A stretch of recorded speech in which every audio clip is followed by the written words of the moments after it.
Good evening, folks. It's Diamond with the Oppenheimer Ranch Project, Magnetic Reversal News, Sacred Geography, and Shinrin Yoku, bringing you a grand solar minimum update Tuesday, December 5th, 8 p.m. Mountain Time 2023.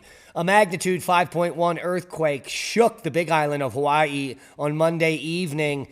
Well, shaking and rattling nerves, I'm sure. And heavy snow is in the forecast. Keep calm. It's boom time. Weekend storm could deliver triple threat of severe weather, snow, and heavy rain across the eastern U.S. as snow is expected for parts of Massachusetts coast early Wednesday morning. And let's take a look at the New Hampshire snow totals from yesterday. Wildcat 10 inches, Attitash 9, Water Valley 9, Loon saw 8, and Cranmore. Here's the full list. 10 inches in Berlin, 9 inches in Dummer. I'm feeling smarter already. You can see here the ski areas. 10 inches for Wildcat, 9 inches at Attitash. Say that 5 times fast. Rain and snow for Northern California as well. And the Pacific Northwest will be slammed by atmospheric rivers, bringing rain and snow to the Pacific Northwest. We just got a dumper out here. 16 inches of fresh pow at Wolf Creek. Severe weather outbreak possible also this weekend across the south and the east. Take a look. This is severe storms Saturday and Saturday night for most of the southeast, so heed the warnings. A clipper system moving across the nation currently. Heavy precipitation across the Pacific Northwest. A clipper system moving through the Ohio Valley, lower Great Lakes, and central Appalachians will continue to produce snow and rain through Wednesday. Higher elevations of the central Appalachians could receive a few inches of snow. Meanwhile, excessive rainfall, flooding, and high elevation snow will continue to impact the Pacific Northwest through midweek. Let's take a look at the snowfall totals and run them through for you here. Here is your Wednesday into Thursday morning. You can see that lingering snow in the northeast, continuing to powder the regions. Looks like snowshoe in the higher elevations could pick up to almost a foot more of snow, as snow will make its way all the way down the Sierra Spine by Thursday morning. Here's your Thursday into Friday forecast. That snow's going to move west up in the Pacific Northwest into Idaho, Montana, and Wyoming as it dips down south to the Four Corners region by Friday. And into Saturday, we should have snow in our region. How do you like them apples? This system's going to move across the U.S., dump some significant snow up in the Great Lakes here and in Canada. And take a look at the models as they go all the way out towards Christmas. And we have this massive system showing up here in the Appalachians, bringing what could be 5 feet of snow to snowshoe.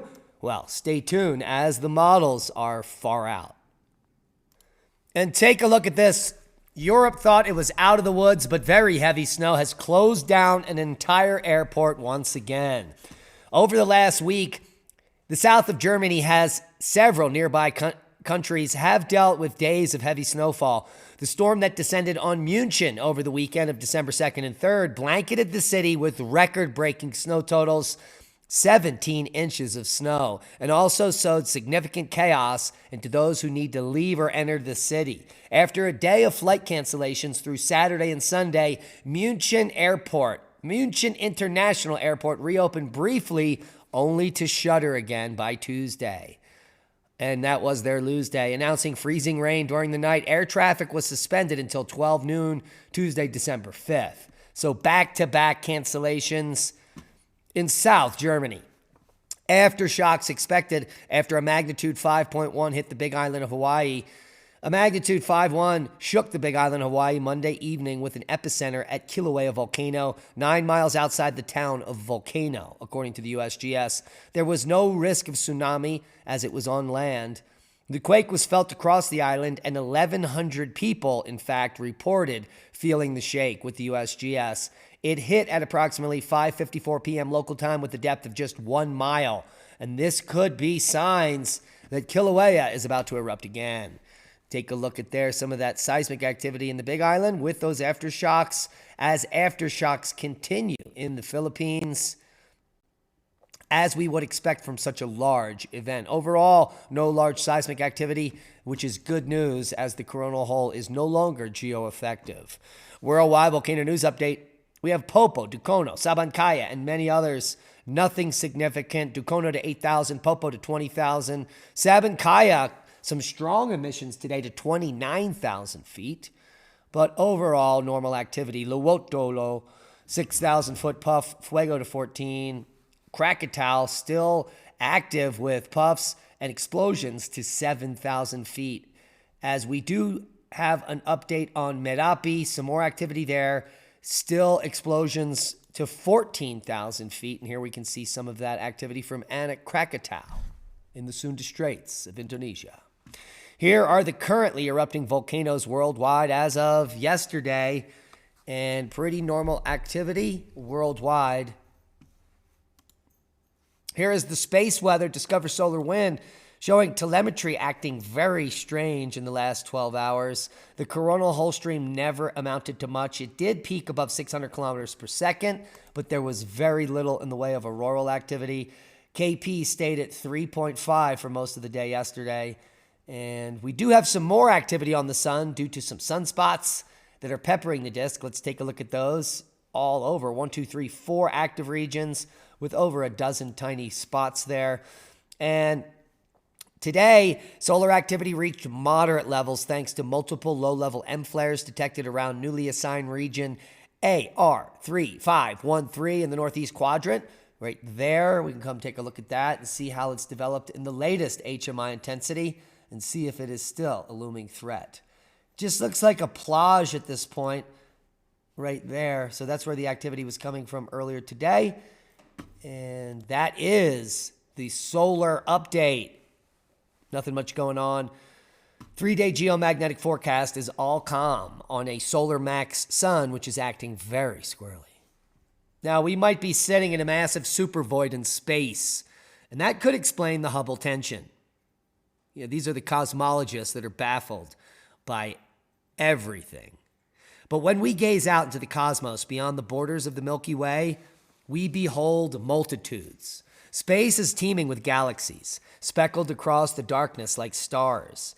And if we stop there, it would be easy to assume that the distribution of galaxies is more or less even throughout space and time. But there's some method to the madness. Rather than wheeling freely about, galaxies tend to concentrate into clusters and filaments, like you see in the background here. And further adding evidence to the plasma cosmology theory or the electric universe model. But the inverse of that is voids, regions of significantly lower density with relatively few galaxies, and that's what we're talking about here. A growing body of evidence suggests that the Milky Way galaxy is drifting on the edge of one of these voids in its little corner of the universe, a bubble of space known rather obviously as the local void. All the links will be below. Don't feel so alone, even though we're in the local void. We love you. New radical theory unifies Einstein's gravity with quantum mechanics. It is, in fact, post-quantum theory of classical gravity. And here is an artistic version of Figure 1 in the PRX paper. It depicts an experiment in which heavy particles, illustrated as the moon, cause an interference pattern or quantum effect while also bending space-time. The hanging pendulums depict the measurements of space-time, and the actual experiment is typically performed using carbon-60, one of the largest known molecules. You see, quantum and Einstein's general relativity theory are two pillars of modern physics. However, these two theories contradict each other, and a reconciliation has remained elusive for over a century. It has long been believed that for Einstein's theory of gravity to make sense within the framework of quantum theory, it must be quantized. This is the methodology of two prominent contenders for our quantum theory of gravity: loop quantum gravity and string theory. However, a recent proposal by Professor Jonathan Oppenheim of UCL Physics and Astronomy questions this consensus and adopts a different tact by speculating that space-time might be classical, meaning it might not even be governed by quantum theory. What say you? All the links will be below. Now, the FBI director says the terror threat is elevated to an all-time high since October 7th. Blinking lights are everywhere, quote unquote. According to the FBI Director Christopher Ray Lloyd, he told Senator Lindsey Graham he sees blinking lights everywhere. Well, maybe they're aliens. And did you know that younger Americans are stockpiling supplies ahead of the 2024 election? Because according to them, society is literally unraveling. What say you? Younger Americans fearing a 2024 election could spark a civil war are preparing for disaster. 40% of Gen Z have spent money on doomsday preps, according to a new survey. Well, that's good news. We're going to need some young kids when the shit hits the fan. And as we barrel towards civil war, more outrage as men, well, transgender women are taking the gold and the silver medals at Illinois Cycling Championships. This makes me sick to my stomach because they are simply stealing what was her gold medal. Now, she's happy she came in third because there were only 2 men in the competition, AKA transgender women. Take a look at the bulge in the middle. But I do digress.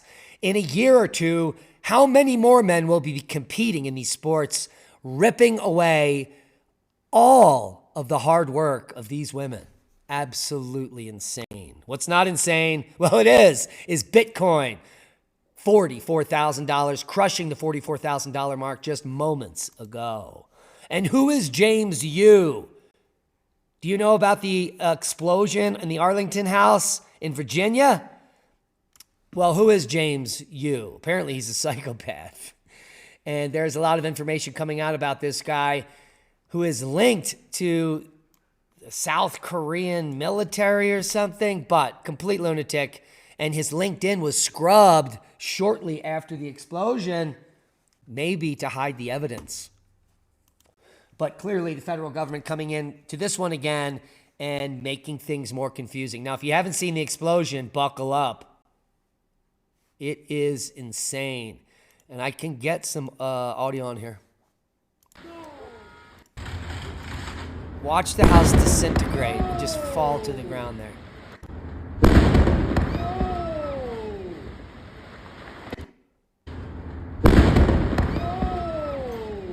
Now, this was a duplex, and there's still no information if Mr. Yu survived or there were people in the other half of the house. But I would suspect anyone in the house would be taking a dirt nap based on this footage. Yes, it did happen.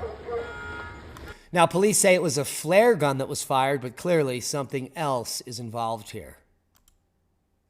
And that's a boom to knowledge. Please share this video as we are shadow banned because we show you pictures of exploding homes. Become a Patreon, support the work we do. We love you. Be safe. And that is a boom.